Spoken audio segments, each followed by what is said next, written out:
దేవుని పిల్లలరా, మరి ఈరోజు మనకి ఏర్పాటు చేయబడిన అంశము క్రైస్తవుడు మోయవలసిన సిలువ ఏది అన్నది ఈరోజు ఏర్పాటు చేయబడిన అంశం. క్రైస్తవుడు మోయవలసిన సిలువ ఏది? ప్రియమైన దేవుని పిల్లలరా,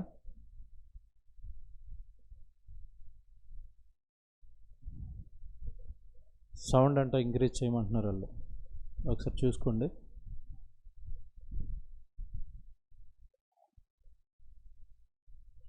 క్రైస్తవుడు మోయవలసిన సిలువ. దేవుని పిల్లలరా, యేసుక్రీస్తుల వారిని 2000 సంవత్సరాల క్రితం ఘోరంగా హింసించి సిలువలో చంపిన సంగతి క్రైస్తవులతో పాటు ప్రపంచం మొత్తానికి తెలుసు.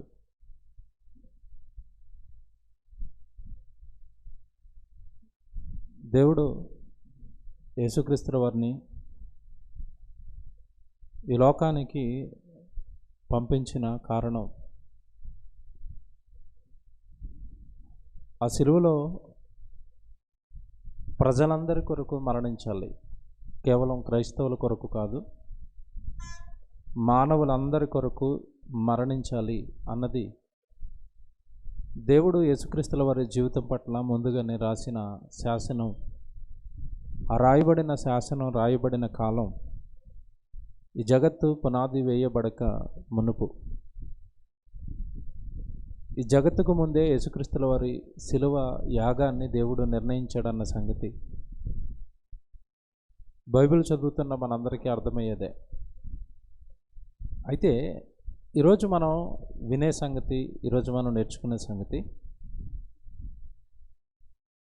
క్రైస్తవుడు మోయవలసిన సిలువ. యేసుక్రీస్తుల వారు మోసిన సిలువ ప్రపంచానికి తెలుసు, క్రైస్తవులకు తెలుసు. మరి ముఖ్యంగా ఈరోజు క్రైస్తవులందరూ కూడా ఆ సిలువ యాగాన్ని జ్ఞాపకం చేసుకుంటున్నారు, మంచిది.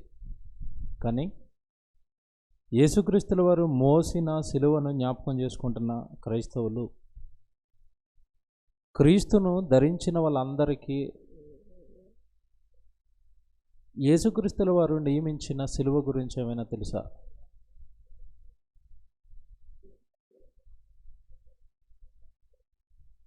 యేసుక్రీస్తుల వారు నియమించిన సిలువలో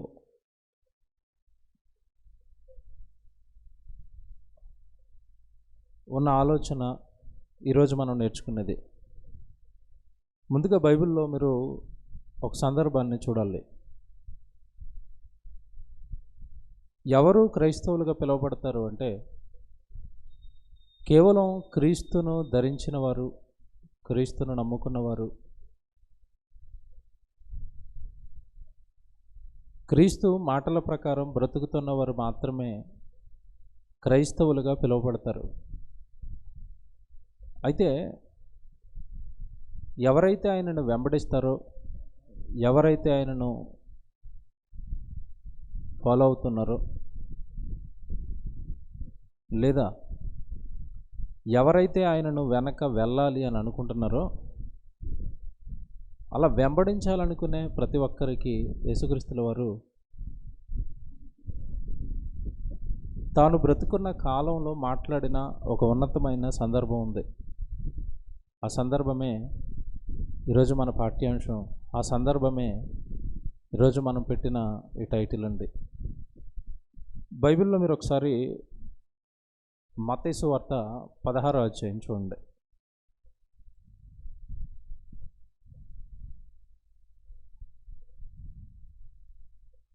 మత్తయి సువార్త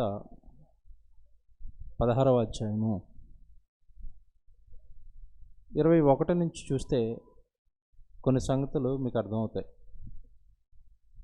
మత్తయి సువార్త 16వ అధ్యాయము 21 నుంచి మీరు చూస్తే, అప్పటి నుండి తాను యెరూషలేమునకు వెళ్ళి పెద్దల చేతను, ప్రధాన యాజకుల చేతను, శాస్త్రుల చేతను అనేక హింసలు పొంది చంపబడి 3వ దినమున లేచుట అగత్యమని యేసు తన శిష్యులకు తెలియజేయ మొదలుపెట్టగా పేతురు ఆయన చేయి పట్టుకుని, ప్రభువా, అది నీకు దూరమగును గాక, అది నీకు ఎన్నడను కలగదని ఆయనను గద్దింపసాగిను. ఈ సందర్భం మీరు చాలాసార్లు చదువుకున్నారు. యేసుక్రీస్తుల వారు భూమి మీద ఉన్న కాలంలో తన మరణం తనకి ముందుగానే తెలుసు. యేసుక్రీస్తుల వారి మరణం ముందుగానే గ్రహించి ఇదిగో నేను యెరూషలేము వెళ్ళిపోతున్నాను, యెరూషలేములోనికి వెళ్ళిన తర్వాత నేను హింసలు పొందుతాను, కష్టాలు పడతాను, కన్నీళ్ళు నా చేత రాల్చేటట్టుగా నన్ను హింసిస్తారు, చివరికి నన్ను సిలువలో చంపుతారు, అయితే నేను 3వ దినాన తిరిగి లేస్తాను. ఇదంతా ఆ రోజున్న శిష్యులకు, తన చుట్టూ ఉన్న జనసమూహానికి చెప్పిన మాట. జాగ్రత్తగా వినాలి ఈ మాట. తన చుట్టూ ఉన్న ఆయన ఏర్పరచుకున్న శిష్యులకి చెప్పాడు, అక్కడున్న జనసమూహానికి చెప్పాడు. అయితే ఇక్కడ మీరు గ్రహించాల్సిన సంగతి ఇప్పుడు వచ్చే వచనం, తర్వాత వచ్చే వచనం. ఏంటా వచనము అంటే మీరు జాగ్రత్తగా గ్రహించండి. పేతురు ఈ విషయాన్ని గ్రహించాడు, నాయన ఇది నీకు దూరమగును గాక అన్నాడు. అంటే అర్థం ఏంటంటే ఇక్కడ మనకి యేసుక్రీస్తుల వారు పేతురు గారికి మంచి చేస్తున్నట్టుగా కనబడినా, నిజానికి యేసుక్రీస్తుల వారి పట్ల మానవ ఆలోచనలతో పేతురు గారు ఉన్నారు. దైవ ఆలోచన అనేది పేతురు గారికి ఇంకా అక్కడ అర్థం కాలేదు. ఏంటి దైవ ఆలోచన అంటే, ఈయన చనిపోవాలి, తిరిగి లేవాలి అన్నది యేసుక్రీస్తుల వారు మరణం దేవుడి నిర్ణయం అయితే అది అర్థం కాని పేతురు గారు మాట్లాడుతున్న మాట అది. అందుకే వెంటనే యేసుక్రీస్తుల వారు పేతురు గారిని అన్న మాట మనకు అక్కడ కనబడుతుంది. అయితే ఆయన పేతురు వైపు తిరిగి 23వ వచనం, సాతానా నా వెనకకు పొమ్ము. నిజానికండి అందరి మధ్యలో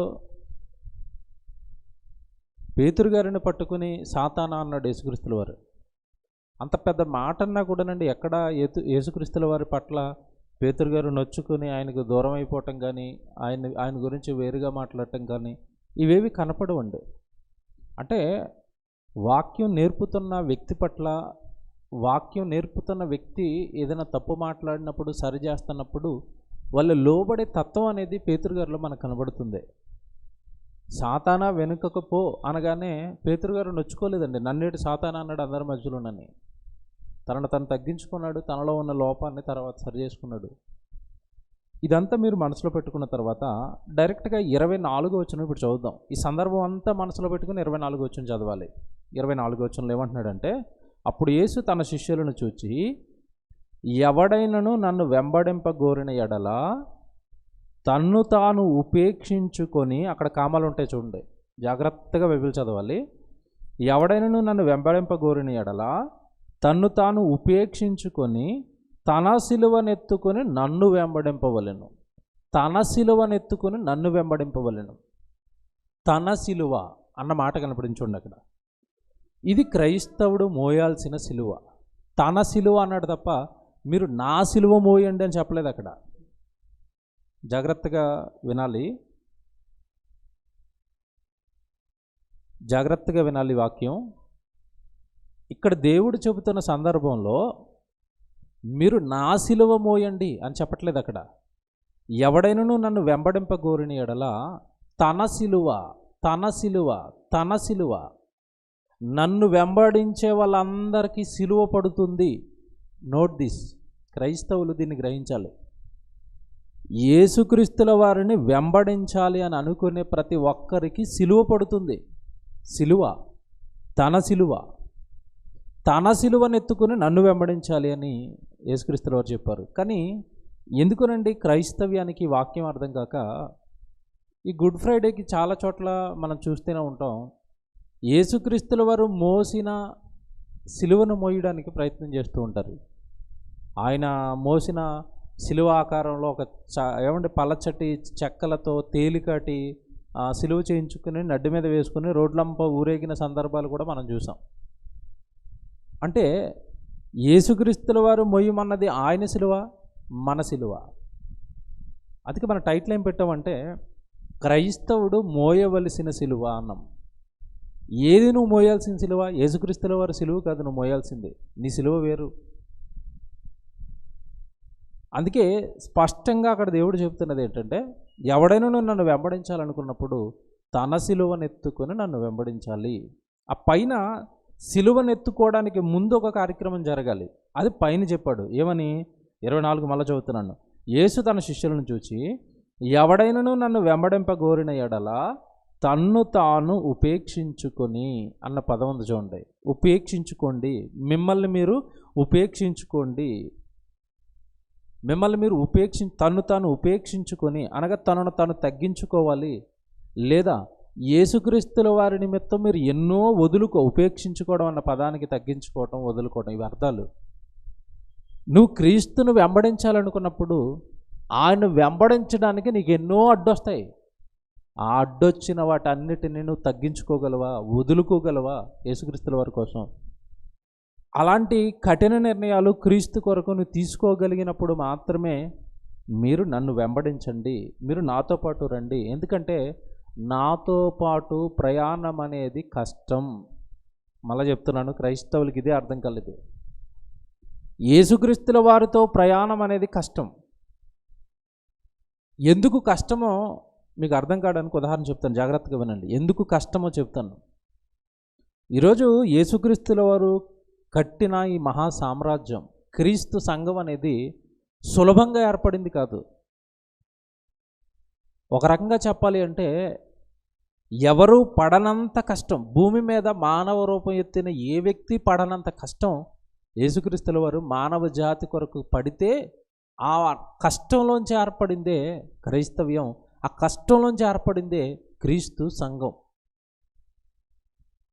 నిజంగా మీరు ఆలోచించండి, భూమి మీద ఎవరైనా ఒక వ్యక్తి, భూమి మీద ఉన్న ఒక వ్యక్తి కష్టపడి ఏదైనా ఒక కంపెనీని డెవలప్ చేసినప్పుడు, లేదా కష్టపడి ఏదైనా ఒక వ్యాపారాన్ని అభివృద్ధి చేసినప్పుడు, తదనంతరం ఆ బాధ్యతలు ఎవరికైనా అప్పగించేటప్పుడు ఒక మాట చెప్తారు, నాయనా నేను చాలా కష్టాలు పడి కంపెనీని స్థితికి తీసుకొచ్చాను, లేదంటే వ్యాపారాన్ని, బిజినెస్ని స్థాయికి తీసుకొచ్చాను.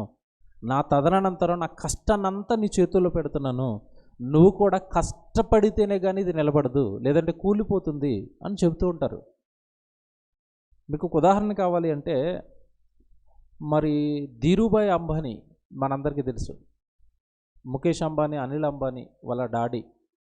ముంబైలో పెట్రోల్ పంపులో పనిచేసిన అతను చాలా కష్టపడి వ్యాపారాలు చేసి, బిజినెస్లు చేసి ధీరుభాయ్ అంబానీ కొన్ని కోట్ల రూపాయలు గడించి తన కొడుకులిద్దరికి పంచాడు. ఆయన తదనంతరం ఆయన కష్టపడి సంపాదించిన ఆస్తినంతా తన కుమారులకు అప్పగించినప్పుడు అందులో ఒక కుమారుడు మరలా తిరిగి ఆ వ్యాపారాన్ని వృద్ధి చేయగలిగాడు. ముఖేష్ అంబానీ మనకి తెలుసు, చిన్న కొడుకు. అతని వ్యాపారాలు మీరు చూడండి, అనిల్ అంబానీ అతని వ్యాపారాలు మీరు చూడండి. ఇద్దరు వ్యాపారాల్లో ఒకరి వ్యాపారం బాగుంది, మరొకరి వ్యాపారం దెబ్బతినేసింది. అంటే తండ్రి పడిన కష్టాన్ని ఒక అతను నిలబెట్టాడు, ఒక అతను పడగొట్టాడు, అప్పులు పాలైపోయాడు. ఇది మీకు ఎందుకు జ్ఞాపకం చేశానంటే, జస్ట్ కేవలం ఇది ఒక ఉదాహరణగా మీకు జ్ఞాపకం చేశాను. ఈరోజు యేసుక్రీస్తుల వారు కష్టపడి రక్తం కార్చి ప్రాణం పెట్టి సిలువ యాగం ఒకసారి మీరు జ్ఞాపకం చేసుకుంటుంటే, మన సినిమాల్లో చూపించినట్టుగా కరుణామయుడు కానివ్వండి, దయామయుడు కానివ్వండి, ఆ మధ్యలో వచ్చిన హాలీవుడ్లో నిర్మాణమైన ప్యాషన్ ఆఫ్ ద క్రైస్ట్, ఈ సినిమాలన్నీ మీరు చూస్తున్నప్పుడు దృశ్యరూపకంగా ఆయన పడ్డ కష్టం చూపించే ప్రయత్నం చేశారు ఈ సినిమాలో. అందులో మనం చూసినప్పుడు అండి, ఆయన చర్మం అనేది కొరడా దెబ్బలకి తూట్లు అయిపోయింది, రక్తం ఏరులై పారింది. అక్కడ ఆయన ఉన్న ప్రదేశం, ఆయన కొట్టిన ప్రదేశం అంతా కూడా రక్తమే. ఒక రక్తపు బొట్టు, లేదంటే ఒక యాక్సిడెంట్ అయినప్పుడు ఒక కాలు ఇరుగో, ఒక చెయ్యి ఇరుగుతోనో ఏమంటే అల్లాడిపోయే జనం, శరీరం మొత్తం రక్తసిక్తం అయిపోయింది. తల మొదలుకొని శిరస్సుని ఏమైనా వదిలారంటే శిరస్సు మీద ముళ్ళ కిరీటం పెట్టాడు, అక్కడి నుంచి రక్తం కారడం ప్రారంభమైంది. చేతుల నిండా మేకులేసేసారు, అక్కడ రక్తం, కాళ్ళకు మేకులేసారు, అక్కడ రక్తం. ఏమన్నా శరీరాన్ని ఏమైనా విడిచిపెట్టారంటే కొరడాలతో తూట్లు పొలాన్ని దున్నినట్టుగా ఆ రోజు యేసుక్రీస్తుల వారి శరీరాన్ని దున్నేశారండి. అంత కష్టం, అంత శ్రమ, లేదా అంత వేదన ఈ భూమి మీద ఉన్న ఏ మనిషి కూడా పడి ఉండడండి. యేసుక్రీస్తుల వారికి జరిగినంత ఘోరమైన మరణం ఈ భూమి మీద ఉన్న ఏ మానవుడికి జరగలేదు. ఇది యేసుక్రీస్తుల వారికి తెలుసు అంటున్నాడు, నాయన నా మార్గమే ముళ్ళ మార్గం, ముళ్ళ బాట. నేను చాలా కష్టపడి కెమెరా ఆగిపోయింది, చాలా కష్టపడి లైవ్ ఆగిపోద్దా,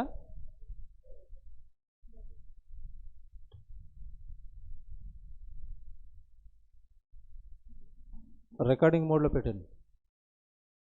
నేను చాలా కష్టపడి ఈ సామ్రాజ్యాన్ని కట్టాను కనుక నా తదనంతరం నేను ఇచ్చే ఈ రక్షణ, నేను ఇచ్చే మానవ జాతికి నేను ఇచ్చే ఈ రక్షణ ఏదైతే ఉందో అది మరలా తిరిగి కూలిపోకుండా ఉండాలి అన్నా, నా కష్టం వ్యర్థమైపోకుండా ఉండాలి అన్నా. బాగా అర్థం చేసుకోవాలండి, క్రైస్తవులకి ఈ విషయమే అర్థం కాలేదు. గుడ్ ఫ్రైడే అనగానే కేవలం ఒక రోజు జ్ఞాపకం చేసుకుంటారండి దేవుడిని. ఈరోజు కొన్ని సంఘాలలో అయితే ఏడుస్తారు, బాధపడతారు, అంతే అయిపోయింది, విడిచిపెడతారు. రేపటి నుంచి ఎవరి జీవితం వాళ్ళది, రేపటి నుంచి ఎవరి పనులు వాళ్ళవి, రేపటి నుంచి ఎవరు బిజీ వాళ్ళది. కానీ అలా కాదు యేసుక్రీస్తు వారు చెప్పింది. ఆయనను వెంబడించాలనుకున్న వాళ్ళకి దేవుడు చెప్పింది అది కాదు. మీరు ఇక్కడ ఈ వాక్యం చదవండి, మరొక వాక్యం చూపిస్తాను ఇప్పుడు మీకు. మళ్ళీ చదువుతాను ఈ వాక్యం. మీరు మత్తయి సువార్త 16:24 మళ్ళీ చదవండి.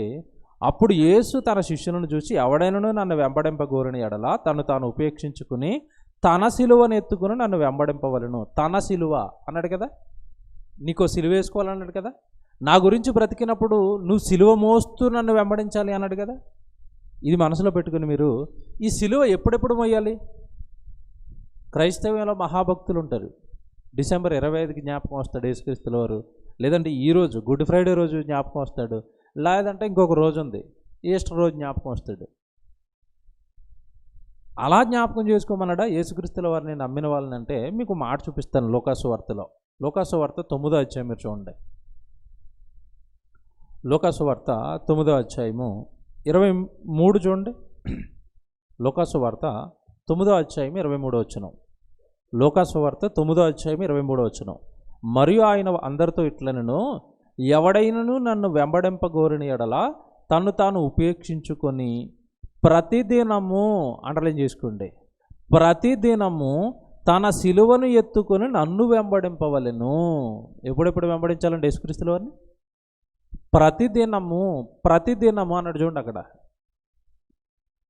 మీరు చాలాసార్లు వాక్యాలు చెప్తున్నప్పుడు చాలామందికి ఆ వాక్యాలలో ఉన్న భావం అర్థం కదండి. మేము చాలాసార్లు ఒక మాట చెప్తూ ఉంటాం, రక్షణ పొందే వాళ్ళు కొద్దిమందేనా అంటే యేసుక్రీస్తుల వారు కన్ఫర్మ్ చేశారు, అనేక మంది పరలోకానికి వెళ్ళాలి, ప్రవేశించాలి అని ప్రయత్నం చేస్తారు, కానీ వారి వలన కాదు, రక్షణ పొందేవారు కొద్దిమంది అని డిక్లేర్ చేశాడు. ఎందుకు డిక్లేర్ చేశారు అంటే, ఇదిగో ఇక్కడున్న ఈ వాక్యమే. పరలోకానికి నువ్వు వెళ్ళాలి అంటే ప్రతిదినము నీ సిలువను ఎత్తుకుని యేసుక్రీస్తుల వారిని వెంబడించాలి. సిలువ ఏంటండి? సిలువ ఈ సిలువ అర్థం కాక క్రైస్తవులు ఏం చేశారంటే, చాలామంది మెడలో ప్లాస్టిక్ సిలువ వేసుకొని తిరుగుతారు. కొంతమంది ఏమో బంగారపు ఉంగరం పెట్టుకుని ఆ ఉంగరం మీద సిలువ వేయించుకున్నారు. మరికొంతమంది స్త్రీలేమో మెడలో మంగళసూత్రాలు అంటారు కదా, ఆ మంగళసూత్రాల మీద సిలువ వేయించుకున్నారు. అంటే సిలువనెత్తుకోవాలంటే ఇలా అర్థమైంది కాదండి. సిలువ అనగానే అక్కడ శ్రమలకు గుర్తు. యేసుక్రీస్తుల వారికి సిలువ అనగానే అది ఆ రోజు రోమా గవర్నమెంట్ యేసుక్రీస్తుల వారి కొరకు వాడిన ఒక మారణాయుధం. అది మీకు అర్థమయ్యే భాషలో చెప్పాలి అంటే, ఉదాహరణకి భారతదేశంలో ఒక వ్యక్తిని చంపాలి అని అనుకుంటే ఏం చేస్తారు చెప్పండి? ఊరేస్తారు, ఊరుతాడు, ఆ తాడుతో బిగించి చంపుతారు. యేసుక్రీస్తుల వారిని చంపడానికి ఆ సిలువ వేశారు. ఇప్పుడు అది ఒక మారణాయుధం. సిలువ అనగానే ఒక మారణాయుధం, యేసుక్రీస్తుల వారిని చంపిన ఒక మారణాయుధం అది. భారతదేశంలో ఎవరినైనా ఊరేస్తే ఎవరైనా ఉరుతాడికి నమస్కారం పెడతారా? ఆ ఉరుతాడు ఎవడైనా ఉంగరాల మీద ఎవరిని మెడలో వేసుకుని తిరుగుతారా ఉరుతాడిని? అంటే అర్థం కావట్లేదు మనకి ఎక్కడో. యేసుప్రభు మాటలు మనకి ఎక్కడో అర్థం కావట్లేదు. నువ్వు మోయాల్సింది నా సిలువ కాదు, నీ సిలువ అన్నాడు యేసుప్రభు అక్కడ. నీ సిలువ ఏంటి? నీ సిలువ మీకు ఇది అర్థం కావాలి అంటే ఒక వాక్యం చూడాలి బైబిల్లో. మళ్ళా ఏంటి సిలువ అంటే పౌలు గారు చెప్పిన ఒక మాట మీకు చూపిస్తాను ఇప్పుడు. గలతీలకు రాసిన పత్రిక 2వ అధ్యాయం చూడండి. గలతీలకు రాసిన పత్రిక 2వ అధ్యాయము 19వ వచనం చూడండి. గలతీ పత్రిక 2వ అధ్యాయము 19వ వచనం. నేనైతే దేవుని విషయమై జీవించు నిమిత్తము ధర్మశాస్త్రము వలన ధర్మశాస్త్ర విషయమై చచ్చిన వాడనైతిని. తర్వాత 20వ వచనం. నేను క్రీస్తుతో కూడా సిలువ వేయబడి ఉన్నాను. అండర్లైన్ చేసుకోండి. నేను క్రీస్తుతో కూడా సిలువ వేయబడి ఉన్నాను. నేను క్రీస్తుతో కూడా సిలువ వేయబడి ఉన్నాను. యేసుక్రీస్తుల వారు ఎప్పుడు సిలువ వేయబడ్డారు? యేసుక్రీస్తుల వారితో పాటు పౌలు గారు కూడా ఎప్పుడు సిలువ వేయబడ్డారు? మీరు బాగా ఆలోచించండి. యేసుక్రీస్తుల వారితో సిలువ వేయబడింది లెఫ్ట్ ఒక దొంగ, రైట్ ఒక దొంగ, వీళ్ళిద్దరు సిలువ వేయబడ్డారు మనకు తెలుసు. కానీ పౌలు గారు అంటున్నారు ఇక్కడ, నేను యేసుక్రీస్తుల వారితో కూడా సిలువ వేయబడి ఉన్నాను అంటున్నాడు. పౌలు గారిని ఎప్పుడు వేశారు సిలువ యేసుక్రీస్తుల వారితో పాటు? అసలు అక్కడ సిలువ వేస్తున్న టైంలో ఈయన లేడు అక్కడ కదా. కానీ నేను సిలువ వేయబడి ఉన్నాను అంటున్నాడు. అనగా అర్థం ఏంటంటే, సిలువ అనగానే శ్రమలకు గుర్తు.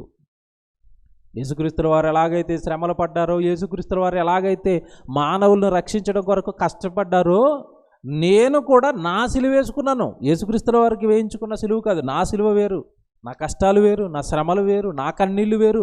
నేను ఆ ప్రభు ఇచ్చిన ఆ సిలువ రక్షణను, ఆ సిలువ యాగాన్ని భూమి మీద నిలబెట్టడానికి నేను పడుతున్న కష్టాలు వేరు, నేను చేస్తున్న త్యాగాలు వేరు, నేను వదులుకున్నవి వేరు యేసుక్రీస్తుల వారి గురించి.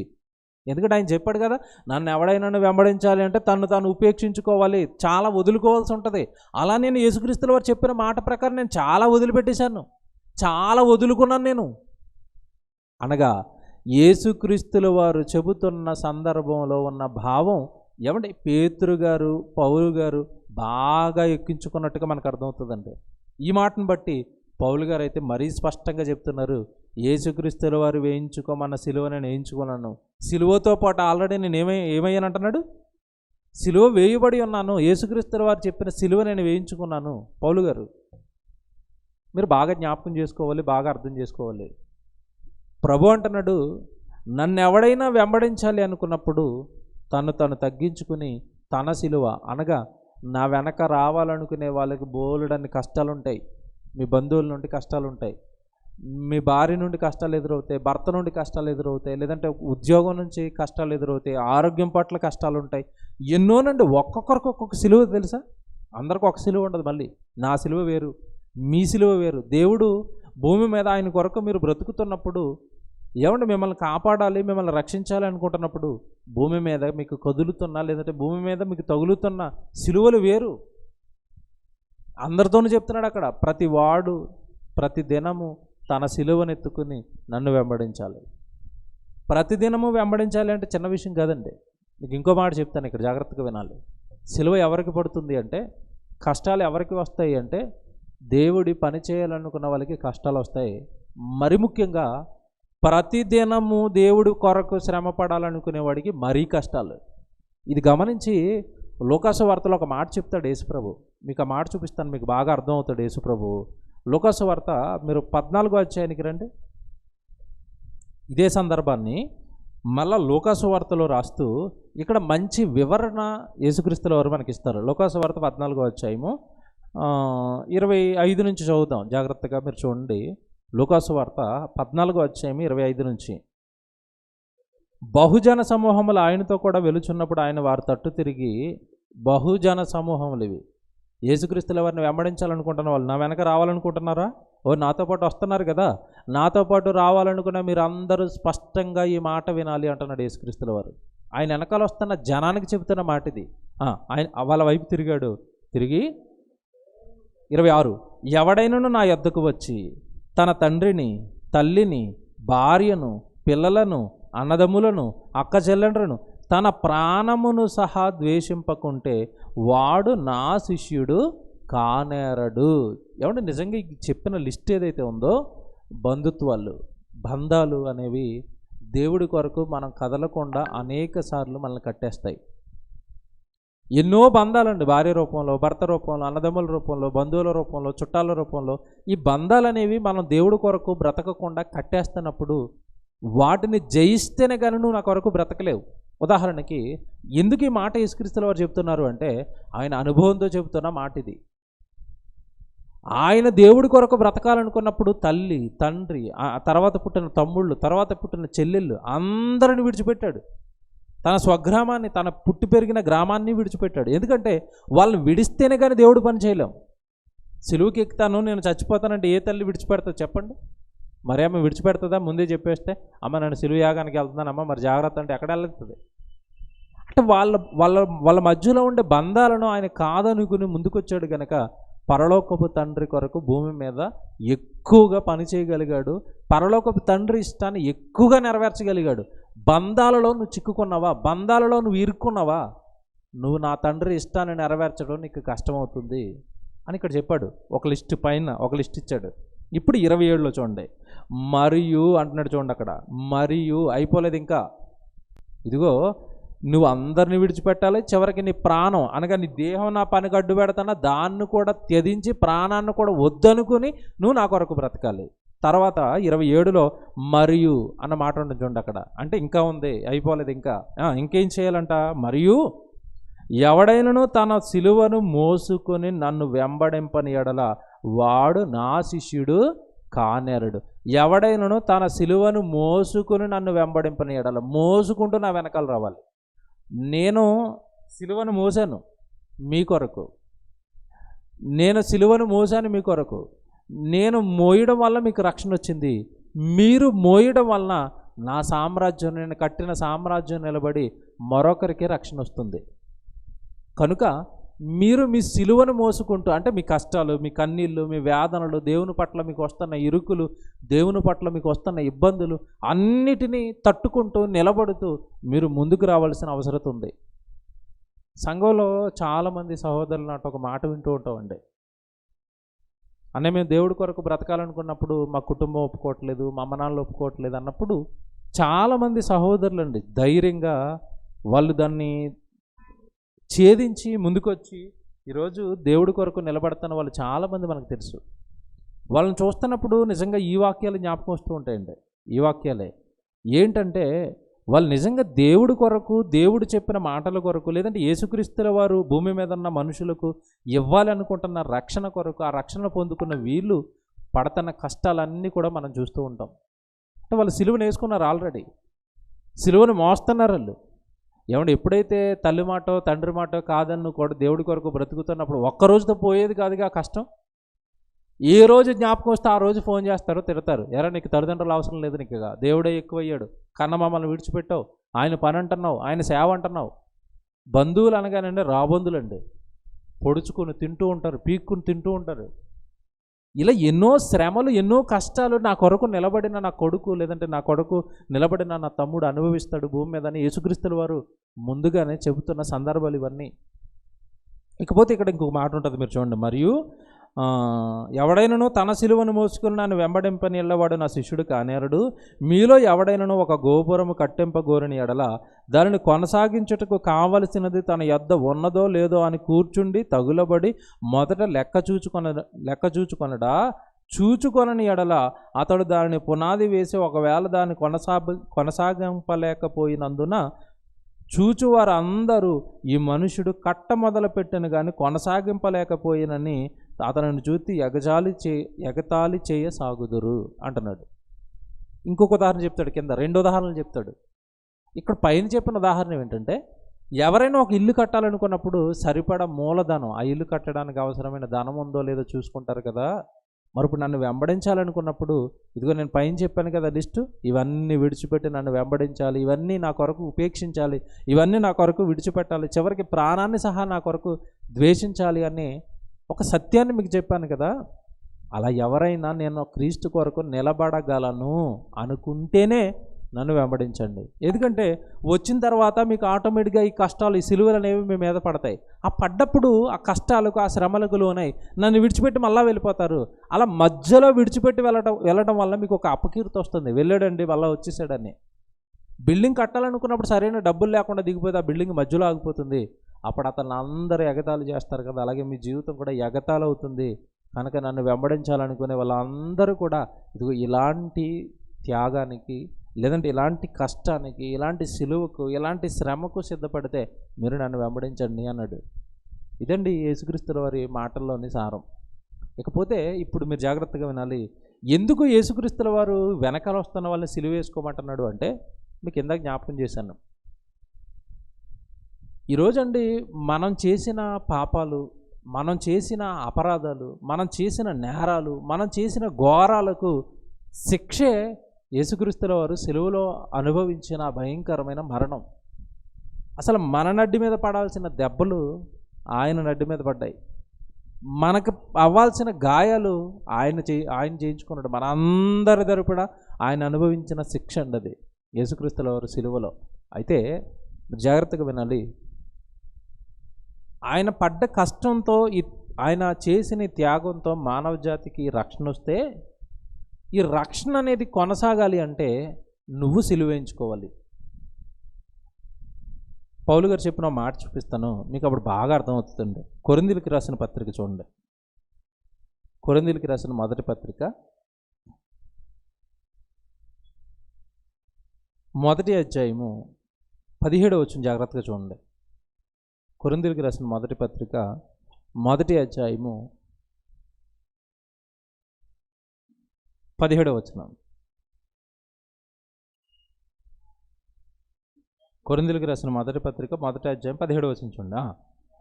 బాప్తిస్మం ఇచ్చుటకు క్రీస్తు నన్ను పంపలేదు, కానీ క్రీస్తు యొక్క సిలువ, జాగ్రత్తగా వినాలి ఈ మాట, క్రీస్తు యొక్క సిలువ వ్యర్థము కాకుండానట్లు వాక్చాతుర్యము లేకుండా క్రీస్తు సువార్త ప్రకటించుటకే ఆయన నన్ను పంపెను. మీకు ఏం అర్థమైంది చెప్పండి? మళ్ళా చదువుతున్నాను. రెండో మాట, క్రీస్తు యొక్క సిలువ వ్యర్థము కాకుండానట్లు అన్న మాట ఉంది చూడండి. అక్కడ యేసుక్రీస్తుల వారు నీ కొరకు పడ్డ కష్టాలు, యేసుక్రీస్తుల వారు నీ కొరకు కార్చిన రక్తం, యేసుక్రీస్తుల వారు నీ కొరకు తిన్న దెబ్బలు, యేసుక్రీస్తుల వారు నీ కొరకు పెట్టించుకున్న ముళ్ళ కిరీటం, ఇదంతా సిలువ యాగం. ఆ సిలువ యాగం అనేది వ్యర్థము కాకుండానట్లు ఆ సిలువ యాగాన్ని నేను సిలువ వేయించుకుని ముందుకు తీసుకెళ్తానని అంటున్నాడు పౌలు గారు. అందుకే ప్రతి దినము క్రీస్తును ప్రకటించాను, ప్రతి దినము క్రీస్తు కొరకు సిలువ వేయబడ్డాను, ప్రతి దినము ఎన్నో శ్రమలు అనుభవించాను, ప్రతి దినము నేను ఎన్నో కష్టాలు పడ్డాను. కారణం ఒకటే, క్రీస్తు సిలువ త్యాగం, క్రీస్తు సిలువలోంచి వచ్చిన రక్షణ ఈ మానవ జాతికి వ్యర్థమైపోకూడదు. అది సామాన్యంగా వచ్చిన రక్షణ కాదు, ఊరకనే మానవ జాతికి వచ్చిన రక్షణ కాదు. ఎవడు ఈరోజు క్రైస్తవులు చక్కగా వెళ్ళి బాప్తిజం తీసుకున్నారు, ములిగేశారు, లేచిపోయారు, ప్రతిరోజు తెల్లబట్టలు వేసుకున్నారు, గుడికి వెళ్ళి వస్తున్నారు, అయిపోయింది అనుకుంటున్నారు. చాలా ఈజీగా వచ్చేసింది రక్షణ ఈరోజు మనకి. కానీ ఆ వచ్చిన రక్షణ వెనక ఒక మహా కష్టం, ఒక భయంకరమైన బలి ఉంది. అది వ్యర్థమైపోద్ది నువ్వు సిలువ వేసుకోకపోతే, అది వ్యర్థమైపోద్ది నీ సిలువ నువ్వు మొయ్యకపోతే క్రీస్తు కొరకు. అందుకే మనం ఏం పెట్టామంటే, క్రైస్తవుడు మోయవలసిన సిలువ ఏది? నువ్వు ఏ సిలువ మోస్తున్నావు? యేసుక్రీస్తుల వారి కొరకు. పౌలు గారు మోసారు సిలువ. ఏంటి ఆ సిలువ అంటే? కష్టాలు. సువార్తను ప్రకటించడం కొరకు తనకున్న అధికారాన్ని వదులుకున్నాడు, గ్రామాన్ని వదులుకున్నాడు, ఆస్తి పెంట అన్నాడు. ఏమంటే ప్రతిరోజు ఎవరి మధ్యలోకి వెళ్తాడో తెలియదు, ఎవరు కొడతారో తెలియదు, ఎవరు తిడతారో తెలియదు. అనేక సార్లు జైలుకి అప్పగించారు, అనేక మార్లు దెబ్బలు, ఏమంటే భయంకరంగా కొరడాలతో కొట్టారు యేసుక్రీస్తుల వారిని. యేసుక్రీస్తుల వారు తిన్నట్టుగానే పౌలు గారిని. ఇవన్నీ కూడా యేసుక్రీస్తుల వారి కొరకు, లేదంటే యేసుక్రీస్తుల వారు ఇచ్చిన సిలువ త్యాగం, ఆ వచ్చిన రక్షణను ప్రపంచానికి తీసుకువెళ్ళడానికి పౌలు గారు పడుతున్న సిలువ ఇది, పౌలు గారు మోస్తున్న సిలువ ఇది. మరి ఈరోజు క్రైస్తవుడు ఏ సిలువ మోస్తున్నాడు చెప్పండి? సెక్స్ సిలువ, లేదా ఉంగరం మీద సిలువ, మెడలో ప్లాస్టిక్ సిలువ? ఈరోజు క్రైస్తవులు మోస్తున్న సిలువలు ఏ సిలువ? నీది ఏ సిలువ? ఏ సిలువ వేయించుకున్నావు? ఏ కష్టం క్రీస్తు కొరకు నువ్వు భరిస్తున్నావు ఈరోజు? ఎప్పుడు వస్తాయి కష్టాలు అన్నప్పుడు పౌలు గారు ఊరకని ఇంట్లో కూర్చుని ఆదివారం గుడికి వెళ్ళి వస్తే పౌలు గారి కష్టాలు లేవు. నువ్వు ఈరోజు చేస్తున్నట్టుగా ఆ రోజు ఆ ప్రారంభ శతాబ్దపు క్రైస్తవ్యం, లేదంటే ప్రారంభ శతాబ్దపు శిష్యులు నువ్వు చేస్తున్నట్టుగా కేవలం ఆదివారం గుడికి వెళ్ళి వస్తే వాళ్ళకి లేవు ఈ సిలువలు, వాళ్ళకి లేవు ఈ కష్టాలు, వాళ్ళకి లేవు ఈ కన్నీళ్ళు. కానీ ప్రతిదినము సేవ, ప్రతిదినము వాక్యము, ప్రతిదినము దేవుని పని, ప్రతిదినము నా ప్రభు ఇచ్చిన నా రక్షణను కొద్దిమందికైనా అందించాలి అని వాళ్ళు పని ప్రారంభించారు కనుక వాళ్ళకి సిలువలు వేలాడబడ్డాయి. వాళ్ళ శరీరం నిండా దెబ్బలు, కన్నీళ్ళు, వేదనలు, కష్టాలు. యేసుక్రీస్తుల వారు ఎలాగైతే సిలువలో ఏమంటే ఆ కొద్ది క్షణాలు అనుభవించారో, ఏమంటే వీళ్ళు జీవితకాలం అనుభవించారు ఆ సిలువలు. నిజంగా మీరు ఆలోచించండి. ఎప్పుడైతే మీరు నా వెనకాల రండి, నేను మనుషులను పెట్టే జాలర్లుగా చేస్తానని శిష్యులను తన యొద్దకు చేర్చుకున్నాడో ఆనాటి నుండి వీళ్ళకి సిలువలు పడ్డాయండి. మీరు వాళ్ళ జీవితాలు ఆలోచించండి. ఆనాటి నుండి వాళ్ళకి సిలువలే. చచ్చిపోయేంత వరకు నిజంగా అపోస్తుల మరణాలు బైబిల్లో రాయలేదు కానివ్వండి, వాళ్ళ జీవితం ఏమన్నా వృద్ధాప్యం వరకు దేవుడు మనకి రాయించి పెట్టాడు ఇక్కడ. తర్వాత వాళ్ళు ఎంతటి భయంకరంగా మరణించారో, లేదంటే వాళ్ళ చావులు ఎలాగున్నాయో చరిత్రలో కొంతమంది చరిత్రకారులు రాశారు. వాళ్ళని కూడా సిలువలు వేశారని అది ఎంతవరకు వాస్తవం మనకు తెలియదు, ఎందుకంటే బైబిల్లో దేవుడు మనకి రాయించలేదు. దేవుని పిల్లలారా, కనుక క్రీస్తు సిలువను మనం మోస్తున్నావా? నీకు అప్పగించిన దేవుడు నీకు అప్పగించిన సిలువ ఏమైనా మోస్తున్నావా? ఈరోజు ఎందుకునండి కంప్లీట్గా క్రైస్తవ్యం అనేది క్రీస్తు ఒకలా చెప్తాడు, క్రైస్తవులు మరొకటి చేస్తారు. గుడ్ ఫ్రైడే రోజు మీరు చూడండి, యేసుక్రీస్తుల వారు సిలువ వేస్తున్నప్పుడు సిలువ వెనకాల వెళ్తున్న కొంతమంది స్త్రీలు ఏడ్చుకుంటూ వెళుతున్నారు.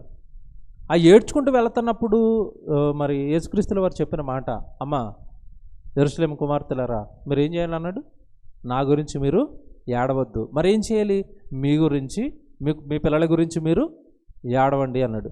కానీ ఈరోజు దురదృష్టం చూడండి, సంఘాలలో కూర్చొని చాలామంది ఈరోజు ఏం చేస్తారు చెప్పండి, యేసుక్రీస్తు చచ్చిపోయాడని ఏడుపు రాకపోతే కొంతమంది సంఘాలలో అయ్యగారు కావాల్సి మరీ ఏడిపిస్తారు వాళ్ళని.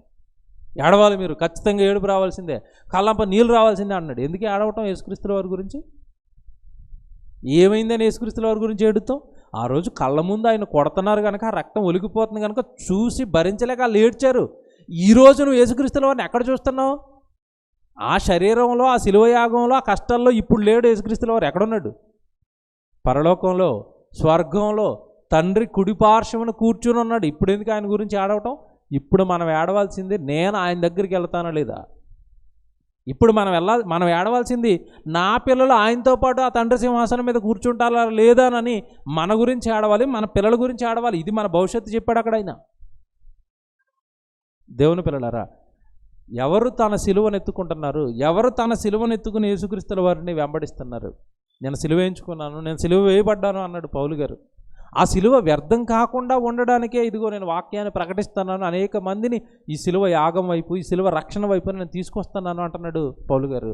ఈరోజు మనం దేవుడి కొరకు అనుభవిస్తున్న సిలువేది చెప్పండి, మీకు ఏం సిలువ ఉంది చెప్పండి. ఏమంటే దేవుడి కొరకు కొన్ని సంవత్సరాలుగా నేను కష్టం పడుతున్నానండి, ఒకటి చెప్పండి, మన జీవితాల్లో ఒకటి చూపించండి. కొన్ని సంవత్సరాలుగా దేవుడి నిమిత్తం నేను నిలబడినందుకండి ఇదిగోనండి ఈ కష్టం నన్ను వెంబడిస్తుందండి, పోలేదండి, నన్ను బాధిస్తుందండి. నేను దేవుడి కొరకు ఇంకా ఉన్నతంగా, ఎంత ఉన్నతంగా దేవుడి కొరకు బ్రతుకుతుంటే అంత ఉన్నతంగానూ ఆ సమస్య నన్ను బాధ పెడుతుందండి. మనకి ఏ సిలువలు ఉన్నాయి చెప్పండి? ఏ సిలువను మనం ఎత్తుకున్నాం చెప్పండి దేవుడి కోసం, యేసుక్రీస్తుల వారి కోసం? గుడ్ ఫ్రైడే రోజున ఒక చెక్క సిలువ వేయించుకొని తర్వాత దిగబడి వదిలేసండి, తర్వాత మళ్ళీ లోకంలో కలిసిపోవటం, ఇది కాదండి సిలువ అంటే.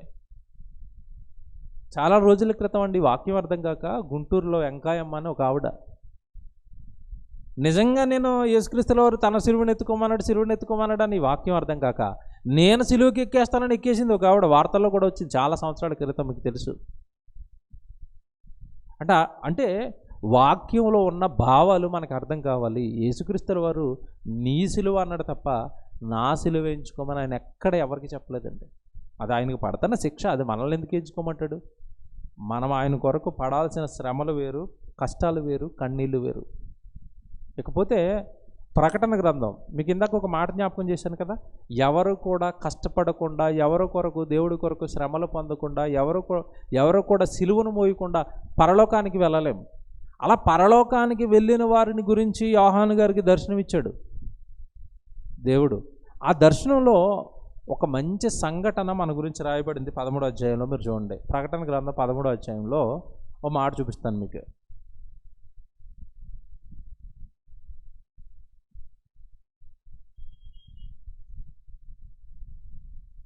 క్షమించండి, 7వ అధ్యాయం అండి. ప్రకటన గ్రంథం 7వ అధ్యాయము 13వ వచనం చూడండి. ప్రకటన గ్రంథం 7వ అధ్యాయం 13వ వచనం. పెద్దలలో ఒకడు తెల్లని వస్త్రములు ధరించి కొన్న వీరెవరు, ఎక్కడి నుండి వచ్చిరని నన్ను అడిగాను. అందుకు నేను, అయ్యా నీకే తెలియను అనగా అతడు ఇలాగ నాతో చెప్పాను, వీరు మహాశ్రమల నుండి వచ్చిన వారు. అండర్లైన్ చేసుకోండి. ఈ పరలోకానికి చేరిన వీళ్ళందరూ ఎక్కడి నుంచి వచ్చిన వాళ్ళంటే మహాశ్రమల నుండి వచ్చిన వాళ్ళంట. మహాశ్రమలు అనగా భూమి మీద దేవుడి కొరకు తన బ్రతుకు కాలమంతా సిలువ వేయించుకున్న వాళ్ళు వీళ్ళంతా. శ్రమలు, కష్టాలు, కన్నీళ్ళు, వేదనలు, ఎన్నో చేత్కారాలు, ఎన్నో వేధింపులు, ఎంతో బాధలండి. మనుషుల పట్ల, ప్రభుత్వాల పట్ల, ఆ రోజున్న పాలకుల పట్ల వీళ్ళు అనుభవించిన కష్టాలు అన్నీ కాదండి. ప్రారంభ శతాబ్దపు సంఘాన్ని మీరు తీసుకోండి, ప్రారంభ శతాబ్దపు అపోస్తులను మీరు తీసుకోండి. వాళ్ళు పడ్డ కష్టాలు, వాళ్ళు పడ్డ కన్నీళ్ళు, వాళ్ళు పడ్డ వేదనలు, సిలువలు మోసారండి వాళ్ళు. వీళ్ళు ఎక్కడి నుంచి వచ్చారంటే ఏం చెప్తున్నాడు? వీళ్ళు ఎక్కడి నుండి వచ్చారనగా, గొర్రెపిల్ల రక్తములో తమ వస్త్రములు ఉదుకుని వాటిని తెలుపు చేసుకునిరి, అందువలన వారు దేవుని సింహాసనం ఎదుట రాత్రింపగళ్ళు ఆయన ఆలయములలో ఆయనను సేవించుచున్నారు అంటున్నాడు. దేవుని పిల్లలారా, సిలువను మోశారు, శ్రమలు పడ్డారు, కష్టాలు పడ్డారు, కన్నీళ్లు అనుభవించారు, అంతిమంగా వీళ్ళు పరలోక రాజ్యానికి చేరుకున్నారు. సిలువను మోశారు కనుక. నేను ఇక్కడికి ఎందుకు తీసుకొచ్చానో తెలుసా? ఇందాక యేసుక్రీస్తుల వారు కన్ఫామ్ చేసిన ఒక వాక్యం ఏంటో తెలుసా? ఎవడైనను తన సిలువను ఎత్తుకుని నన్ను వెంబడింపని ఎడల వాడు నా శిష్యుడు కానేరడు. నాకు అసలు శిష్యుడే కాదు, వాడు నా ఫాలోవర్ కాదు, వాడు నా విశ్వాసి కాదు, వాడు నన్ను వెంబడించేవాడు కాదు అంటున్నాడు. సిలువను మోయని వాడు క్రీస్తుకి ఇష్టుడు కాదు, సిలువను మోయని వాడు క్రీస్తుకి శిష్యుడే కాదు. అలాంటప్పుడు మనం పరలోకం ఎలా వెళ్తాం? అసలు మనల్ని యేసుక్రీస్తు వారు యాక్సెప్ట్ చేస్తేనే కదా పరలోకానికి తండ్రి మనల్ని రానిచ్చేది. ఆయనే వీడు నా శిష్యుడు కాదు అన్నప్పుడు ఇంకా పరలోకానికి మనం ఎక్కడ వెళ్తాం చెప్పండి? చాలామందికి ఈ వాక్యాలలో ఉన్న భావం, ఆ వాక్యాల వెనకాల యేసుక్రీస్తుల వారు క్రైస్తవ్యానికి నేర్పాలనుకుంటున్న భావం అర్థం కాలేదు. శిష్యుడు కావాలనుకుంటున్నావా? పరలోకానికి చేరాలనుకుంటున్నావా? సిలువనెత్తుకో. ఏదో ఒక శ్రమ దేవుడి కొరకు భరించడానికి రెడీ అయిపో. ఎప్పుడు యేసుక్రీస్తుల వారు సిలువ మోసాడు, యేసుక్రీస్తుల వారు సిలువ మోసాడు, యేసుక్రీస్తుల వారు సిలువ మోసాడు, దాన్నే జ్ఞాపకం చేసుకుంటున్నారు, దాని గురించి ఎడుతున్నారు తప్ప మన సిలువ గురించి ఎవడ ఎడుతున్నారు? నేను సిలువ ఇంకా ఎత్తుకోలేదు. క్రైస్తవ్యానికి వచ్చి 30 సంవత్సరాలు అయిపోయింది, క్రీస్తులోకి వచ్చి 20 సంవత్సరాలు అయిపోయింది, క్రీస్తులోకి వచ్చి 10 సంవత్సరాలు అయిపోయింది. అసలు ఏ సిలువ నేను మోయట్లేదు దేవుడి కోసం, ఏ పని నేను పెట్టుకోలేదు, ఏ కష్టం నేను అనుభవించట్లేదని ఎవరండి ఆలోచిస్తారు? అలా చెయ్యకపోతే అసలు నాకు శిష్యుడే కాదు అంటున్న యేసుక్రీస్తుల వారి మాట పట్ల ఎవరికి భయం ఉంది చెప్పండి? నన్ను యాక్సెప్ట్ చేస్తాడో లేదో, నన్ను అంగీకరిస్తాడో లేదో, తన శిష్యుడిగా నన్ను స్వీకరిస్తాడో లేదో, నేను ఏ కష్టం మోయట్లేదు, ఏ కన్నీళ్ళు అనుభవించట్లేదు. యేసుక్రీస్తుల వారి కొరకు ఆయన పడిన కష్టంలో, ఆయన పడ్డ శ్రమల్లో ఇంత కూడా నేను ఏమి అనుభవించటం లేదని ఎవరండి వాళ్లకు అప్పగించిన సిలువ కొరకు దేవుణ్ణి అడుగుతున్నారు ఈరోజు? నాకేంటి ప్రభా, నాకు వేసిన సిలువేంటి? నాకు నువ్వు వేసిన సిలువేంటి? నాకు నువ్వు అప్పగించిన సిలువేంటి? నేను మోయాల్సిన సిలువేది? నాకు అప్పగించు తండ్రి, ఆ సిలువ మోస్తాను తండ్రి, నీ కొరకు కష్టపడతాను. నువ్వు పడిన కష్టం ఎక్కడ? అసలు నేను మోస్తాను చిన్నది ఎక్కడ తండ్రి? నాకు అప్పగించు తండ్రి, కష్టం అప్పగించు, నాకు పని అప్పగించు, నేను చేస్తాను. ఏరండి రోజు ఏరి? బాగా ఆలోచించండి నేను చెప్పే ప్రతి మాట. క్రైస్తవుడు మోయవలసిన సిలువ దేవుడి సువార్త కొరకు, దేవుడి పని కొరకు, ఆత్మల రక్షణ కొరకు, సంఘ వ్యాప్తి కొరకు, సంఘ క్షేమం కొరకు నువ్వు చేసే పని. అది నీ సిలువ. అది నువ్వు క్రీస్తు కొరకు లేదంటే ఆత్మల రక్షణ కొరకు నువ్వు పడే కష్టం. ఏది? ఏ సిలువ ఎత్తుకున్నాడు మనిషి ఈరోజు? ఏ సిలువను ఎత్తుకున్నాడు? ఏ సిలువ కొరకు మనిషి ఈరోజు ఆలోచిస్తున్నాడు? దేవుడు సిలువ ఎత్తుకోలేదు కదండి. లోకంలో సిలువలు అయితే మాత్రం మోస్తున్నాడు. ఉద్యోగం కోసం, కుటుంబం కొరకు అహర్నిశలు నిద్రలు మానేసి పనిచేస్తారండి. సంపాదన, డబ్బు కొరకు ఎన్ని కష్టాలు పడుతున్నారండి, ఎన్ని వేదనలు పడుతున్నారండి ఈరోజు భూమి మీద మనుషులు. క్రీస్తు కొరకేది సిలువ, క్రీస్తు కొరకేది శ్రమ, క్రీస్తు కొరకేది పని, క్రీస్తు కొరకేది నీ సిలువేది? వీళ్ళందరూ మహాశ్రమల నుండి వచ్చిన వారు అనగానే దేవుడి ముందు సిలువలు వేయించుకుని నిలబడ్డారు. ప్రభా, నీ కొరకు చాలా శ్రమలు అనిపించాం భూమి మీద అన్నారు. మనకేది? మన వెనక దగ్గర మన అడ్డు మీద ఎక్కడుంది సిలువ? మన జీవితానికి ఎక్కడుంది కష్టం క్రీస్తు కొరకు? మన జీవితానికి ఎక్కడున్నాయి శ్రమలు? మన జీవితానికి ఎక్కడున్నాయి వేదనలు? మన జీవితానికి ఎక్కడున్నాయి? ఒక్కసారి గుడ్ ఫ్రైడే రోజు క్రీస్తును తలుచుకుంటున్న ప్రతి క్రైస్తవుడు ఈ వాక్యం వినాలి. నీ సిలువేది? నీ సిలువేది? నీ కొరకు ఆయన సిలువ మోసాడు, నిన్ను మోయమంటున్నాడు. మరి నీ సిలువేది? ఏది నీ సిలువ? ఒకసారి మీ జీవితం అంతా వెనక్కి తిరిగి చూడండి. ఒక్కసారి మొత్తం బాప్తిసం తీసుకున్న నాట నుండి ఇప్పటి వరకు ఒక్కసారి మీ ఆత్మీయ జీవితాన్ని రివైండ్ చేయండి. ఎక్కడైనా సిలువలు మీరు మోసారా? దేవుడి కోసం మోసారా? కొంతమంది ఎత్తుకుంటారండి, సిలువ ఎత్తుకుంటారు, పాపం చేయాలని ఉంటుంది. సిలువ ఎత్తుకోగానే మరి ఎత్తుకోవడం అనేసరికి భారం కదా, కష్టం కదా, మధ్యలో దింపేస్తారు, వాళ్ళు మధ్యలో వదిలేస్తారు. అలా వదిలేసిన ప్రమాదమే. ఒక మాట చూపిస్తాను మీకు, చివరి మాట. లూకా సువార్త 9వ అధ్యాయానికి రండి.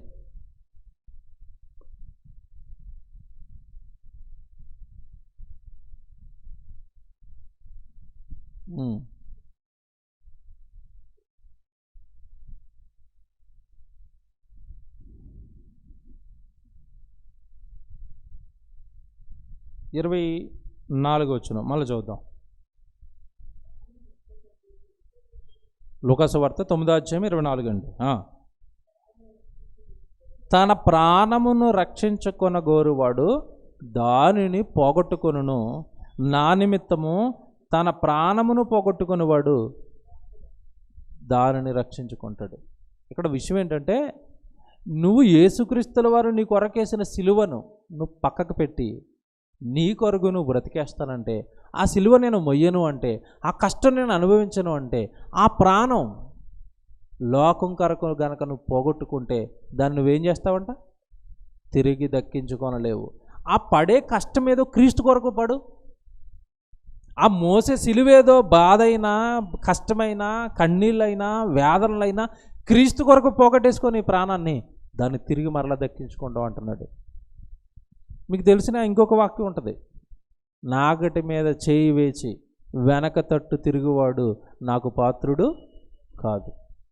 వంశను క్రైస్తవ్యంలోనికి వచ్చి నేను సిలువ యాగానికి రెడీ అని మాట ఇచ్చొచ్చావు ఆ రోజు. అందుకే బాప్తిజం ఇచ్చేటప్పుడు నేను చాలాసార్లు అందరికీ, నేనైతే ఖచ్చితంగా ఒక మాట జ్ఞాపకం చేస్తాను. అమ్మా, బాప్తిజం తీసుకున్న నాట నుండి మీకు శ్రమలు వస్తాయి, కష్టాలు వస్తాయి, కన్నీళ్ళు వస్తాయి. మీరు క్రీస్తును విడిచిపెట్టకుండా చివరి వరకు మీరు క్రీస్తు కొరకు శ్రమలు అనుభవిస్తారా, బ్రతుకుతారా అంటే ఎస్, ఆ రోజు వాగ్దానం ఇస్తారు, ఆ రోజు ప్రమాణం ఇస్తారండి. కానీ చిన్న చిన్న కష్టాలకు, చిన్న చిన్న వేదనలకు ఈరోజు క్రీస్తును విడిచిపెడుతున్నారు. తప్పండి. దేవుడు అంగీకరించటం. అసలు వెనక్కి వెళ్ళిపోతే నాకు పాత్రుడే కాదు అన్నాడు. మన జీవితాలు సిలువను మోస్తున్నాయా? మన జీవితాలు ఇంకా ఆయన మోసిన ఆ సిలువనే చూస్తున్నాయా? బాగా ఆలోచించండి.